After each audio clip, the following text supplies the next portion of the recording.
I'm delighted to welcome to the First Time Facilitator podcast, Lydia Musa, who's joining us all the way, well, not too far away in Sydney. Lydia, welcome to the show.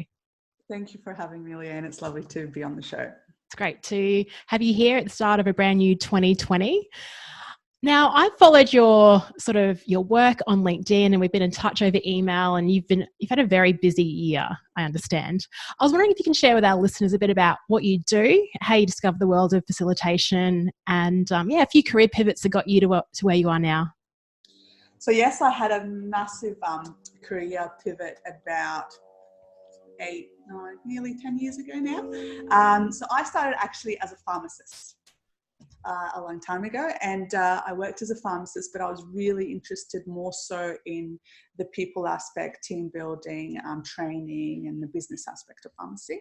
But then my husband and I went overseas and lived in the UK for a couple of years, and I couldn't work as a pharmacist there. I had to reaccredit.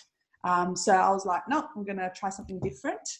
And we love change. So we've always loved to just up and go and try something different, new adventure. You know, we went with no job or anything like that at all. We just thought, let's try this out, see how it goes. And so that's how I dabbled into training and facilitation and change. Came back home 2 years later and then got a role as a national training facilitator. And then from then went on mat leave and then came back and then was offered this role back in pharmacy, but as a change facilitator, which kind of combined the both worlds really nicely. And then was offered my PhD to do, to look at change facilitation and what are the strategies best to use in change. And then started the Change Hub a year and a half ago. And that's all around facilitating change, change design, and training around change capabilities. So, yeah. Wow, just hearing your story, you make it sound like the change has been so sequential. The fact that you were able to pick up a role that combined pharmacy with change, that's like, what were you thinking when that job was offered to you? I mean, like, because a lot of people, like myself included, were like, how do these people get these roles that perfectly suit the intersection of their skills? How did that happen for you, do you think? I think it's being open to lots of new opportunities. I think for us, we've never shied away from trying something new or saying yes. Sometimes it has led to failure a lot. Glad that you're keeping it real. Yeah, I mean, it's true though. But other times it just opens a whole world of different opportunities. I mean, and being also right place, right time, and getting that role, applying for it, persisting through the process, and then I just happened to be sitting in front of an academic who was part of the program, and said to me, "Would you like to do your PhD on this program, this change program?" And for me, I thought, you know what? After I finished uni, I was like, I am never going back to university again. But like you said, when it aligns and it's something that you're truly passionate about and something that is just feels right, and that intuition kicks in and logically it made sense. You know, my husband has this motto: you never say no to free education. Awesome motto. Yeah, and I was like, I spoke to him. I was in Queensland at the time for this conference, and when I was offered to him, I spoke to him on the phone. He's like, say yes. And it was 3 years and it was going to be crazy, but he's like, yes, this is great. We had a little bub by then. She was 1 and a bit, and it was, you'd think it was a really difficult decision, but actually it was really easy. We were both online and we said, yes, let's do it. Amazing. Now, something that you also said when you introduced yourself was saying that sentence, "We love change." Where does that come from, do you think? Have you always been that way? Because a lot of people, like hearing your story, packing up, going overseas, a lot of people see that and go, that's a massive risk to take. And you might have family members that are like, oh, what are you doing? Like, you just got your degree. Like, So where do you think that comes from? I know Carol Dweck talks a lot about this growth mindset. It seems to be obvious in your family. Is it the way that, have you developed that over time, or just that innate sense of loving uncertainty? No, I think it's a lot of it's nature and nurture, because growing up, I was born in Egypt, and we moved when I was 10. So we moved all the way to New Zealand first, and that was a huge step, and that was my first big change in my life, and it kind of rocks me a fair bit to begin with. But then I think I've learned to become much more adaptable and resilient through that, because you're going into a new country, not speaking the language, all these people who you don't have much alignment with, and learning to adapt to that. I moved through my childhood, I moved across 7 different schools growing up. So it was more around, it was less around being stuck and more around how can I be flexible? How can I adapt? How can I make friends? How can I deal with this situation that is new to me? So I think that, and then we moved to Australia 4 years later, and then, and it was just moving school after school, and it was just, you just learn to adapt and become really resilient, which I think in this day and age, it's hard to teach our kids because it's all around routine and stability. So it's a really important skill to start building in our children and in organizations, obviously, because everyone loves that security, and it's needed because, Maslow's hierarchy of needs, you need that security, but how can you have that and ensure that, but also be quite flexible and adaptable to the environment, especially now with the future of work and the way it's going? How can organizations be really adaptable? And that starts from a really young age. I try and have routine around with my kids, but then I would chuck something in there that just completely throws them off to teach them to be a bit resilient. And sometimes it depends how you talk them through it, getting them ready for it, and then they become that little bit more adaptable and start solving things on their own and looking at different directions. I love that you do, like, you bring in your work and lean that into your home life as well. But it was interesting, I was reading the autobiography of Jessica Watson. She's the 16-year-old girl that sailed all around the world on her own. And she was talking about her life being homeschooled by her parents, and every day they were on road trips somewhere new. And so she was just used to that skill set that you nurtured when you were at a young age as well. So I love hearing that you love change. What's funny, which is what I'm sure you notice in organisational life, when people hear the word change, they don't necessarily have that same response that you and your family have about loving it. It's usually a lot of fear is involved. So what kind of, why do you think there is that fear when it comes to organisational life? You tapped on a bit of Maslow's hierarchy. What else do you see about fear with change in organisations? Well, from the neuroscience of change and behavioral science. So when you look at, say, for example, let's say you have and I use this example in our workshops a lot, is if you are faced with a lion, your first instinct is to fight, flee, or freeze, right? Because it's a quick thing that has just happened, right? But yet we go to the zoo and face lions all the time. We pay to go to Africa, right? To see lions. No, we pay. Right? So it's about getting ready and understanding that process. And if it's sudden, our animalistic brain comes to life, and it's that flight, freeze, or flee kind of response. But when we're getting ready and we're involved early on and engaged early on, and made to have ownership and to be empowered with those decisions, then it doesn't become about, oh, I just got this email and there's this huge change and now my animalistic response is going to, strike. It's around, oh, well, I knew this was coming. I knew what the outcomes were. I was involved in the process. Therefore, it's not as much of a resistance to it as more of a going along that change journey as quickly as possible. So it's the approach that organizations have to have towards change. And that's what we're trying to kind of change, the approach around change, that there needs to be a lot more involvement. It's around human-centered design approach rather than this simplistic linear process that comes right at the end of implementation, I'd love to talk more about human-centered design. There was a really great thread on the Flipchart group. I think someone was talking about change and change models. And I think yourself and Leanne Elliott were riffing about it. I saw the ADKAR model was mentioned, which is that linear process of these are the 5 steps, and by the end you'll have a great change.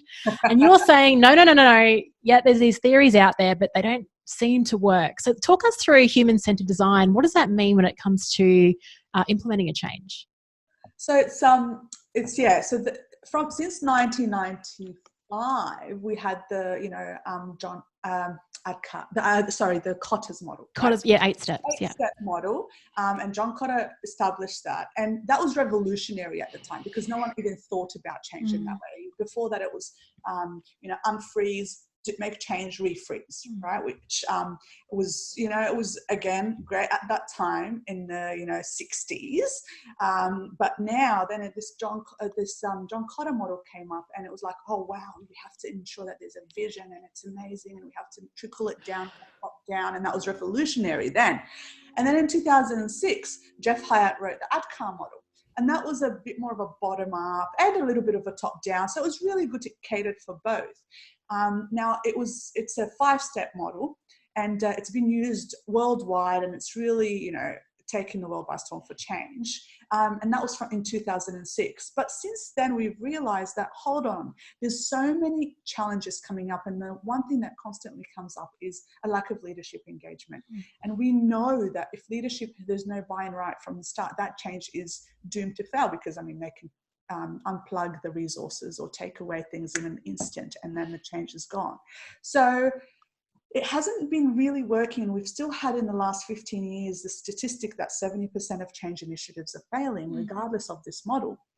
And so in my PhD and my research, what we're trying to look at is not just look at models and step-by-step processes, but looking at change more as this human-centered puzzle, and it's dynamic, right? Puzzle, because every change, if you think about it, is a different puzzle board. Not every change is different, and the elements that make up that puzzle will be different depending on the organization and the context and the change itself. So how can we look at it as a puzzle, and what are those pieces of the puzzle? So my latest study looked at factors that affect change, and they can act as either barriers or enablers for change. So if you take a factor such as communication in an organization, that can be, if it's really good, then it acts as a enabler for that change. But if it's done really poorly, then it will hinder the success of that change. So it's not around, okay, we have to build the capabilities, or you have to make sure everyone's trained and there's a training plan in the communication. Yeah. Much deeper and much more complex than that. What we're trying to help. It's around navigating that puzzle and knowing what pieces are in your particular puzzle, rather than this 5 steps is going to work for everybody. So do you find that when you work with organizations, I love your metaphor of a puzzle, by the way. I think if you're watching this on video, my eyes lit up, because I think you're absolutely right. And that word actually, as well, you mentioned communication being both an enabler or a barrier. That's huge. And that's only one aspect of change. So you're coming in as like the change people, but organizations could face differing barriers or enablers. So how do you, that's a huge task for you and your company to go in, and everyone's probably looking to you as like the savior, like, help us out, Lydia, like, help us out with this change. Like, how do you manage that in terms of your facilitation process, or how do you guide that for companies when you're trying to help them through something very complex?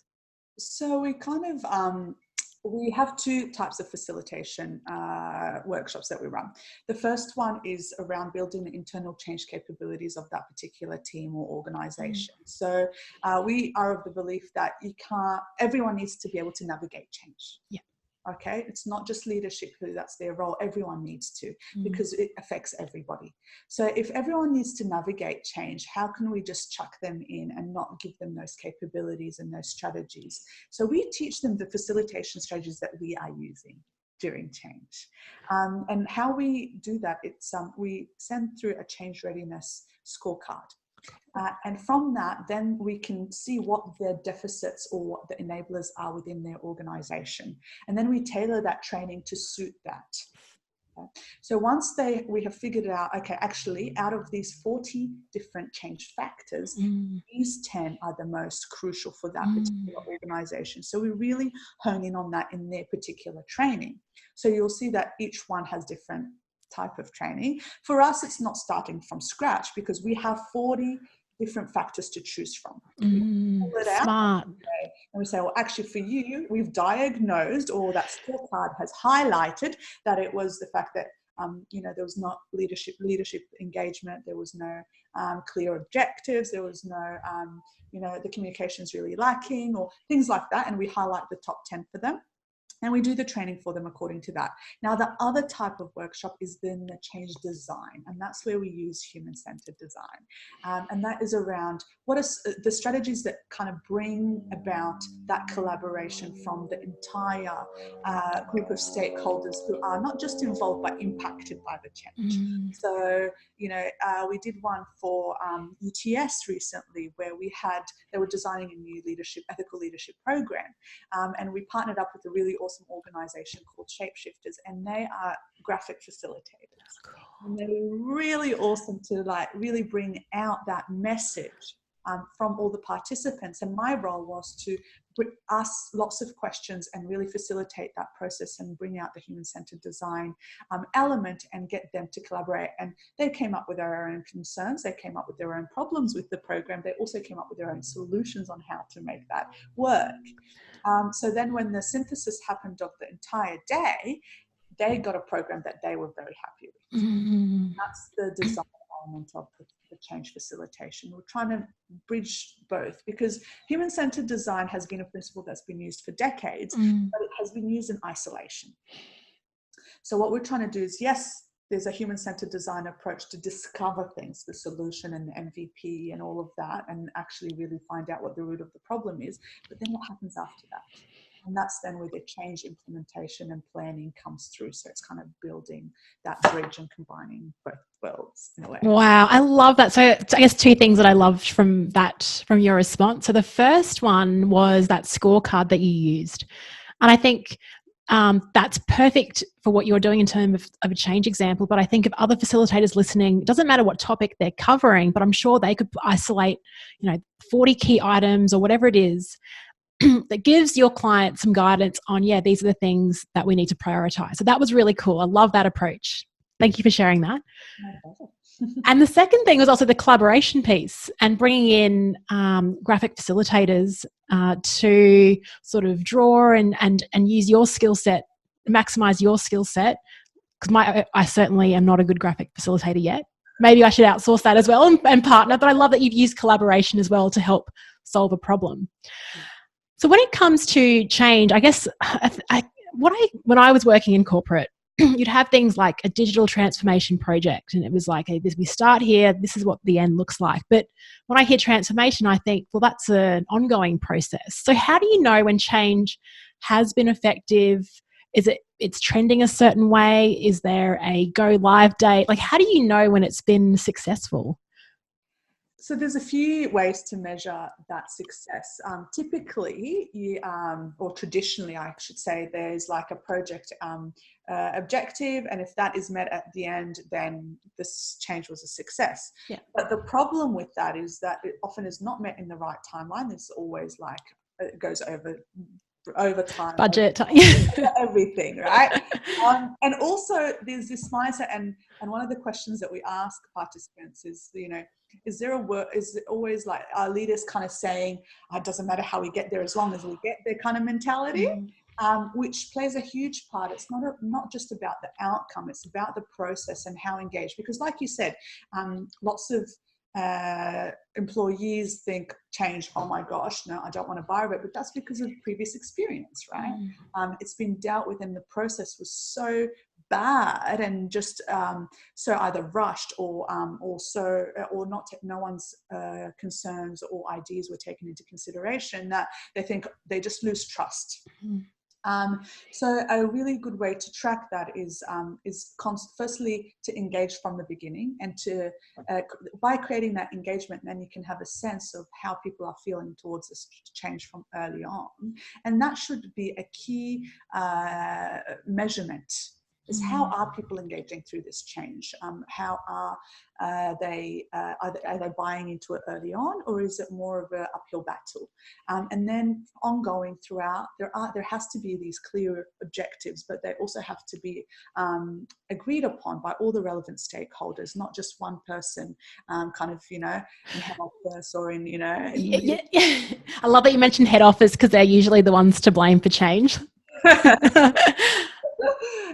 So there has to be something that is, well, what are the priorities of everybody? And that's one factor that we take into consideration, because if this particular change is not a priority for a group of stakeholders or a particular team, then, for sure it will be, kind of benched, or at least kind of waiting to the last minute and then rapidly trying to kind of get on board or learning how to use this particular system.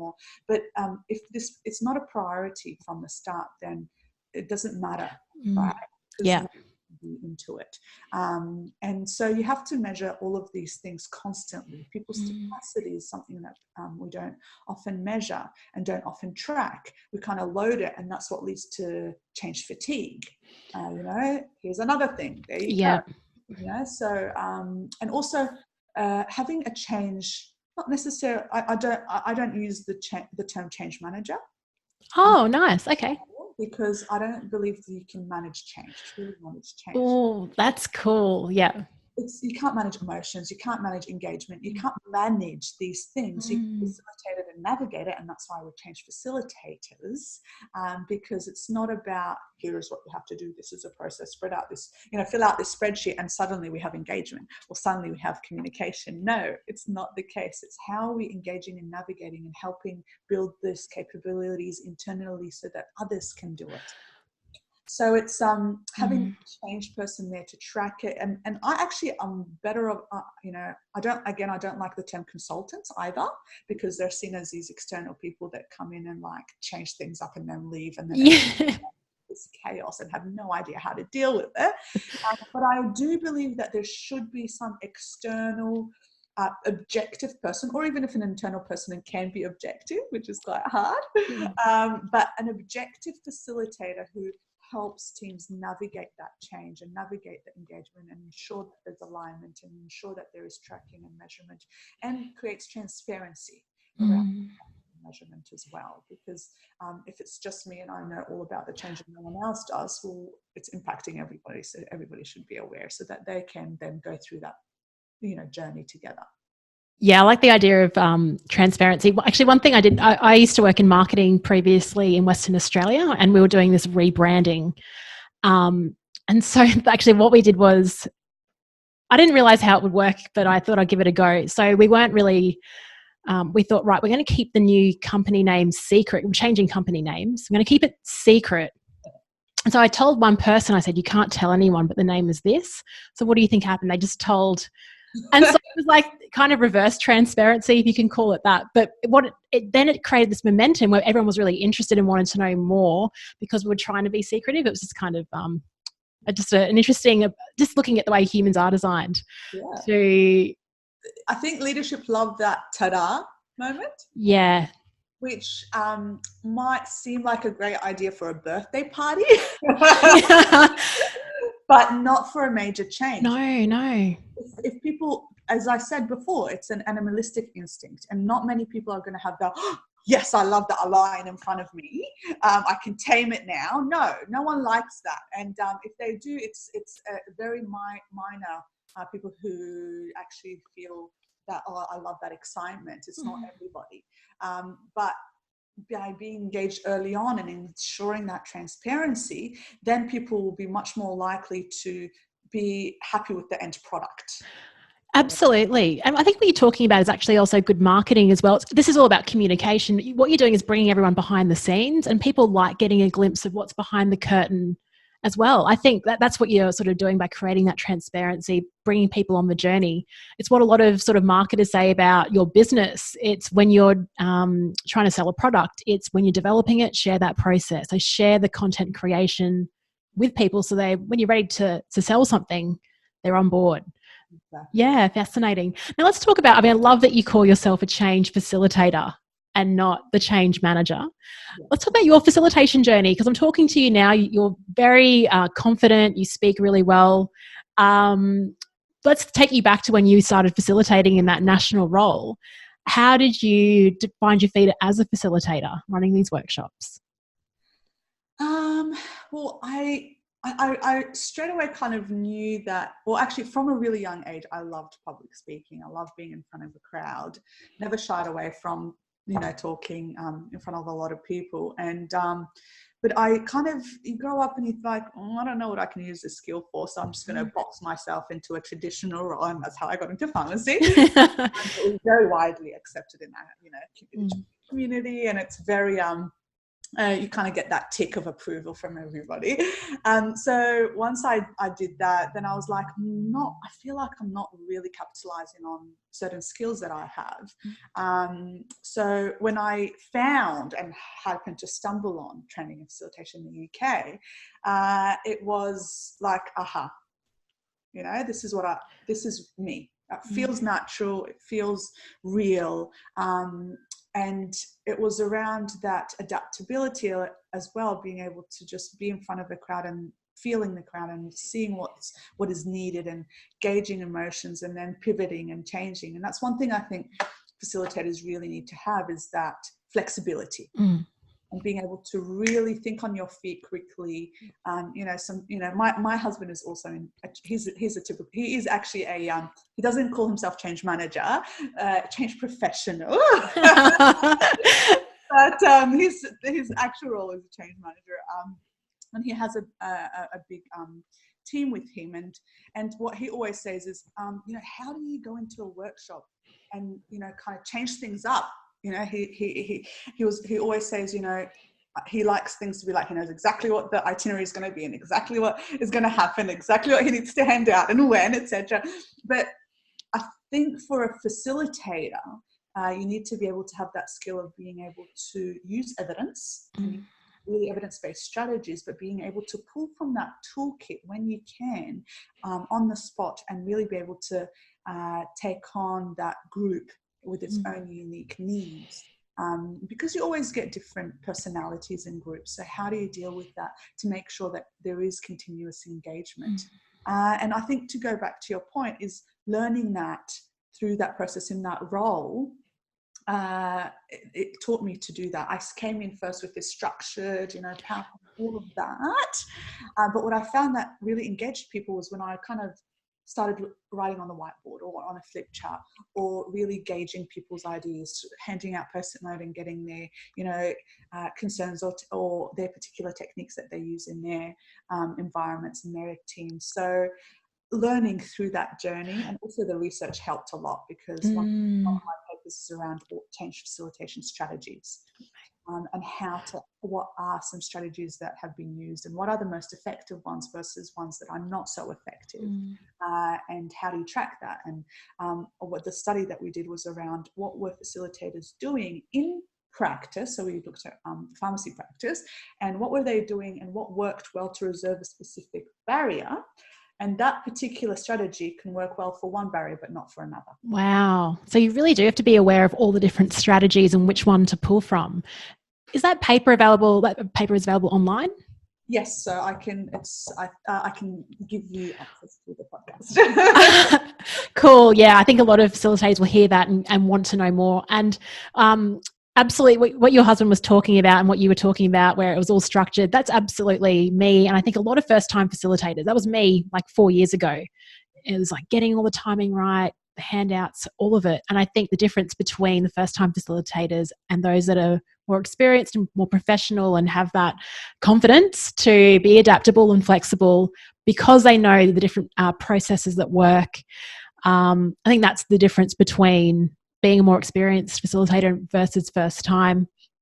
And I also love that you mentioned that you love public speaking. So in this conversation, you've said you've loved public speaking and you love change. So you're very rare, Lydia. It's fantastic that you get to combine these. How do you get ready for a workshop? So maybe we can think about, you got your process, so maybe the week before, but also the morning of. I think a lot of facilitators, you can work yourself up into a state and feel a bit nervous, or you might be confident. What's your approach to getting ready for these workshops with big clients? I'd love to tell you that I wake up at 5 a.m. and go for a jog like you do, but I have 2 kids under 5, and it's just about survival and getting in as much sleep as possible in the morning. So I think most of my prep goes in the night before, as in like the immediate prep. Obviously, we've got our overall readiness scorecard, and we've got all of our content done well and truly in advance, and it's ready to go. But it's just a matter of tweaking it to that particular context and getting a few case studies, a few weeks beforehand to suit that particular team or organization. But I think in terms of the night before, where I just prep my stuff, I've got my kind of checklist and my box that I take with me, and it's got everything that I need there. I always make sure that I've got something together in case technology goes down, which has happened before. And so and I wasn't prepared then, but I have been since then. And it was this conference room in a hotel, and I literally there was nothing working, nothing. Oh gosh. And, you poor thing. We literally, lucky I had my texters and like that sort of stuff with me. But then I just asked, at the reception, can I get a lot of A3 paper and some blue tack and just put it all around the wall, and literally just had I had a co-facilitator luckily then who was able to, we had printed all the slides, so she was able to speak through it while I kind of got amazing, asked questions, drew things up really badly, but still drew them up, and just had and people, the feedback that went back to the organization was one of the best workshops that we'd had, because people were used to just looking like kind of this look onto a PowerPoint, and since then we've actually, I was of a mindset that from now on I'm only going to use flip charts, and people are engaged that way. But working with this graphic facilitation partnership, and they have taught me that you can really capitalize on PowerPoint and use it really well, but also in conjunction with that, graphic facilitation, and together they are so powerful, because then you have some sort of framework to go towards with the PowerPoint, but it's very minimalistic, but also then you can have the engagement through the live scribing. That's so cool. I had a chat to Thomas Kraft. He's on the Flipchart, previous guest on the show. I think it was a couple of weeks ago. We were joking that you spend all this time preparing, and then someone will ask a question and you'll remark offhand, and then in the feedback at the end of the day, everyone was like, that one remark was the best thing. So it just goes to show that all the stuff that we do, it's great that we do it. We need to be professional and everything else, but I find it really interesting.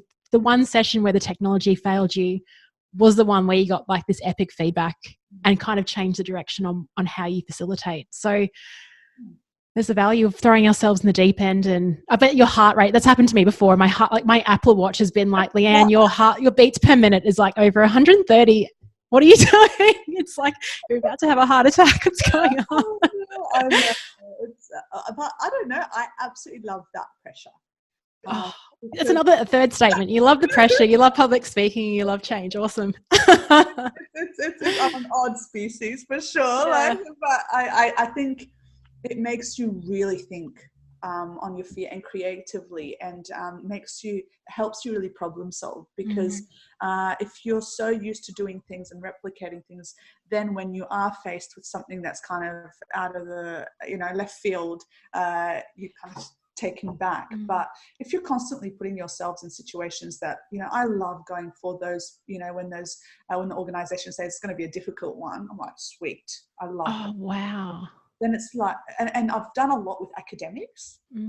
I've heard, I haven't actually worked with universities, but from what I've heard, university audiences are pretty tough, especially if you don't have like a doctorate yourself. So it helps that I'm an academic, but also they are a tough crowd, because each one comes with their own expertise, and feeling like you are the biggest expert in the room as a participant really it shows for the facilitator. And I've seen facilitators kind of really crumble under that pressure with academics.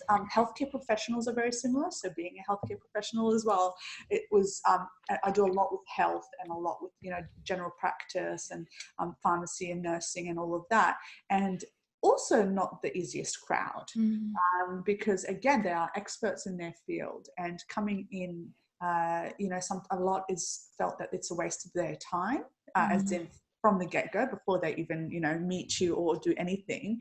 So turning that around as quickly as possible at the start. And it's not just about your credibility and showcasing your credibility. It's more around the content that comes out of your mouth first. Right. What is it that they are going to connect with? Feel the relevance of this day, and that this is actually really important for them to attend. And we've seen that time and time again, where a specialist will come and, a day's work for them will give them a lot of money compared to coming to a training. But when they do, by the end, it's amazing when you see them engaged and finally kind of breaking out of that and giving and actually being challenged. Sometimes they like being challenged. If you bring, again, with those two, academia and healthcare, you have to bring the evidence. Right? Great. So is that your advice for facilitators that are working with those audiences? So very quickly, it's demonstrating credibility, using evidence-based research to support what you're saying. Is there anything else that you'd suggest for disarming that type of audience? And really acknowledging their challenges, because they have a lot Good. of challenges in their environment. Academia has its own challenges, as well as healthcare professionals have their own challenges within their teams. So being able to get them to really just engage and say, actually, yeah, that's me. Yes, I'm going through that. And that connection will get them to start paying attention. For those types of groups, I don't think icebreakers and things that work that well, unless they, again, bring up those three elements: the evidence and the credibility and that connection with their challenges. But that's why I don't usually do icebreakers in my workshops. But what I do is aligning expectations from the first thing that we do after I've introduced myself is, what's your expectation out of today? Awesome. And then once we got that, then I can tell them whether I'm actually going to meet it or not. Because some come with this expectation that it's going to be one way, and I say, actually, no, that's not what we're going to cover today, but I can refer you to resources for that. Oh, yeah. So it's that could be in another workshop that we can do together, or whatever it is. But aligning expectations is really important with those groups, for sure. Absolutely. Nice and early, especially because if you get to the end of the day and they're like, oh, well, I thought this workshop was about X, and, they've just felt, but if you acknowledge it nice and early, given them an option for something else and go like, this is our focus point. I love that. Thank you for sharing that. And I think we haven't really spoken about those particular type of audiences, even though I have heard that it can be quite challenging, but you've given us some amazing strategies to make it more meaningful for them. And I think when you said to recognize their challenges, it reminds me, there's a book I'm reading at the moment. It's called Superfans by a guy called Pat Flynn. And he talks about learning the lyrics of your audience. So actually echoing back the challenges to them, which involves a bit of pre-work, a bit of fact digging and all that sort of stuff. So when you do go up there, you can talk confidently about it, and you're real and they resonate with that. Yeah. It's wonderful. Lydia, is there anything else you'd like to share with our listeners about facilitation, about change before we close off? We've just been everywhere with this conversation in such a short space of time. So thank you. My pleasure. I think the biggest key is make sure that your team are adaptable. They have the strategies and the capabilities they need to adapt to whatever change you throw at them and engage them on as early as possible. I think those are the biggest key kind of takeaways. And when we talk about human-centered design or agile thinking, they're really great buzzwords at the moment, but when you go into organizations and see if they're actually doing it, it's very rare. Very, very rare. So really involving and what that means, and there are strategies to do that. So making sure you're actually doing it, not just saying, yeah, we're agile, or yes, we use human-centered design. Actually use it. I mean, that's perfect. And I think what listeners, what I'm picking up from this conversation is that you actually live it as well. So you're not going in there going, change is great and you need to be more agile. I think the fact that you're throwing yourself into situations and you're constantly growing and saying yes to opportunities that are difficult is showing your adaptability as well. So, and I think we talk about authenticity as facilitators, but to be authentic, you've actually got to be what you say. And so Lydia, thank you so much for that. And I think a lot of curious listeners will want to know more about how they can be more agile and how some processes for change that they can use in their facilitation work. If you'd like to know more, where can we send them? So our website is thechangehub.com.au, and we've also got a Facebook page, a group and a page, so the Change Hub, and obviously on LinkedIn, I've share a lot of insights on a weekly basis. And so we've also got our subscription kind of newsletter, or that goes out. And this year we're exploring the top 20 change factors in 2020.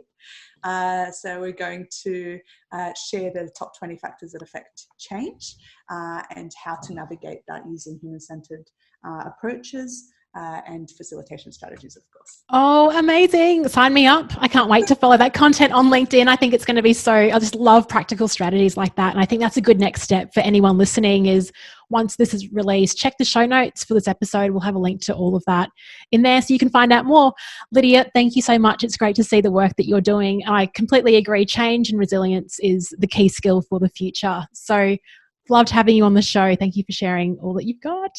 And thank you for this show and for the Facebook group. I love following it, and you really are inspiration for facilitators. And the amount of insights that you share as well has been really invaluable. Oh, thank you so much. Thank you. And thank you for contributing on that, because I've learned a lot from you and your discussion points.